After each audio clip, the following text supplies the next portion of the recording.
Aloha, my name is Girard Middleton, and I want to do a quick reel today on your basics of paddleboarding.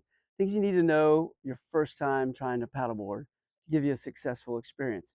It's basically what I do for all my rental customers who are first timers or paddleboard lesson customers. So let's start with picking the right board. Depends on your skill level and weight, and this is for beginners. So you're going to need a board that's wide enough to be stable and at least 32 inches wide. And the wider you go, the more stable it is.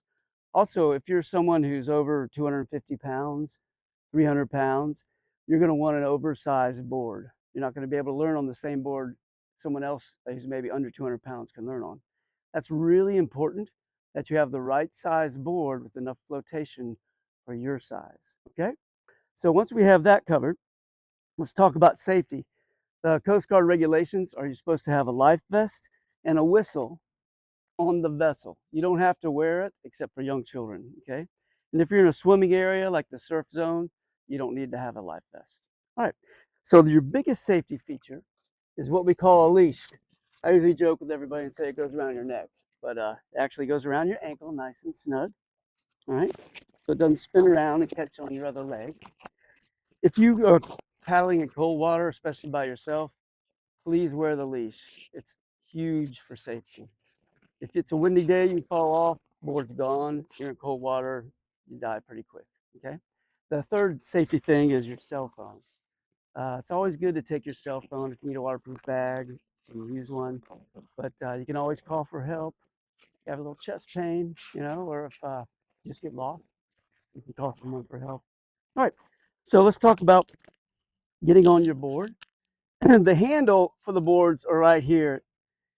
You tilt it away and you can carry it, but it's also there because that's the middle of the board, the balance point. So if it's just you on the board, you want to be right over the handle. You can sit there, you can kneel there, or you can stand there. But the reason is you want the board flat on the water. You don't want it nose heavy or tail heavy, all right? So you can start on your knees, or if it's shallow like here, you can start on your feet. But let's go for it on the knees, okay? So I'm going to get on my knees right at that handle. All right, when you're standing up, keep your head back over your core. Don't look down. That's really important in your balance. And then I'm also going to use my paddle once I get to my 3-point stance, not a 2-point stance. Right? So fist down, head up, boom, tummy in, feet parallel, stand up, my weight very deliberately over my knees. Don't let it get behind you. That's really important. Right? And then just relax. Tell yourself you know how to stand. Don't get stressed out thinking, oh, it's going to tip over. If you're on the right size board for you, it's really hard or impossible to tip over. Okay? All right. You don't want your feet too wide because then it tips too much when you lean. So a little closer in, shoulder width, parallel stance, athletic stance. Your balance muscles are your inner thighs. Your power and balance comes from your hips. All right. So we got that. Now let's talk about if you think you're going to fall, then you want to use 3-point stance, hunker down and forward, paddle flat on the water. It gives you a lot of support.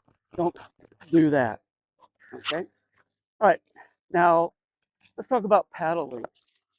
It's good to start with an adjustable paddle and go about maybe a shaka over your head to start off with. Okay. And that's a good place to start, and then you can go from there.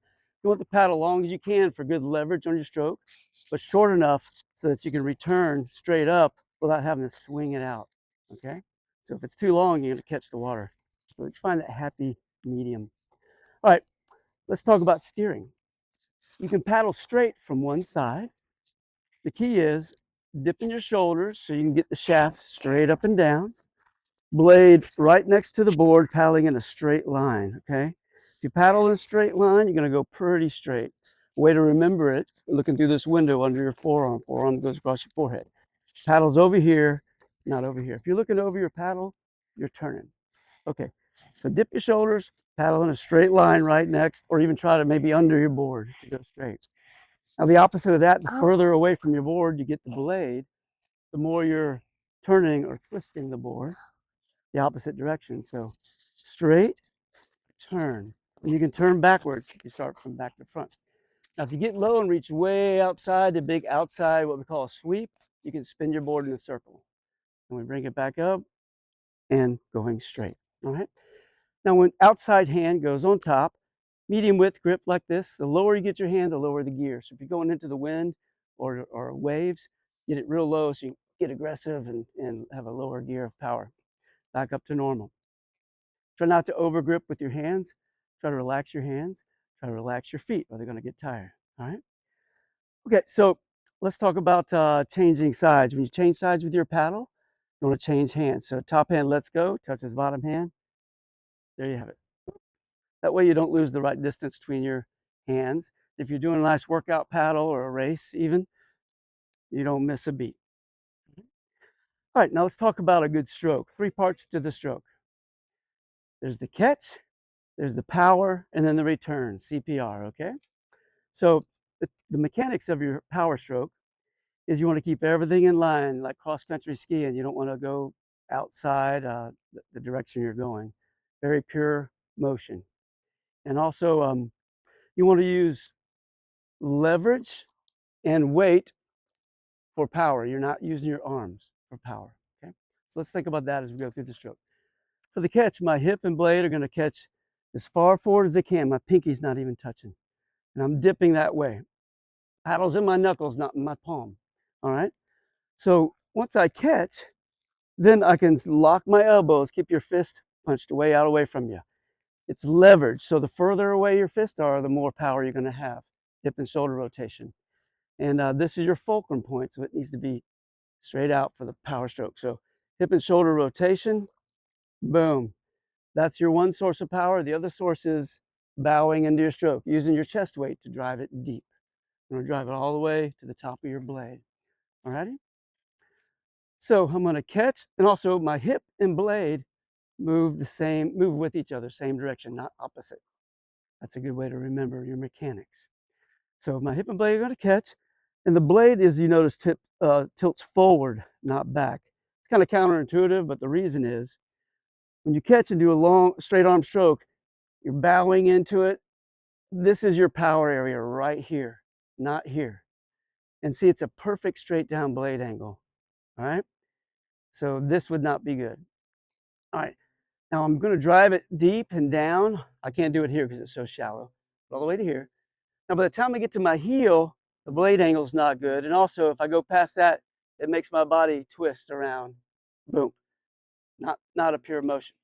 So when I get to my heel, I'm going to start my return. And for the return, you want to lift the paddle up in the air, not swing it out. So I'm going to bring my hands and bend my arms again into my body. Hip and blade are going to go forward at the same time. So a good stroke looks like this.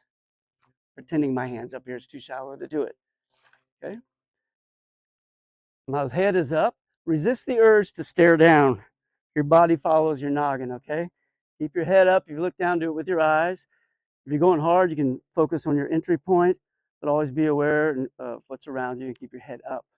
Your body follows your head. So driving, driving. Now, if you notice my return, I'm kind of throwing my hips forward. That's the quickest part of my stroke. If you do that, your board will speed up between strokes instead of slow down. It's pretty cool once you get the hang of it. So drive and throw your weight forward. And it's really my hips doing most of the work. My chest is staying forward, my head is staying up. All right, that's your paddleboarding 101. I hope this helps you. And again, Girard Middleton. My company is SoBe Surf and Paddle. You can find me online, sobesurf.com. If you need any free advice, just give me a call or email me. I have hundreds of boards in stock and I ship all over the US. I can help you find the right board for you. All right, aloha.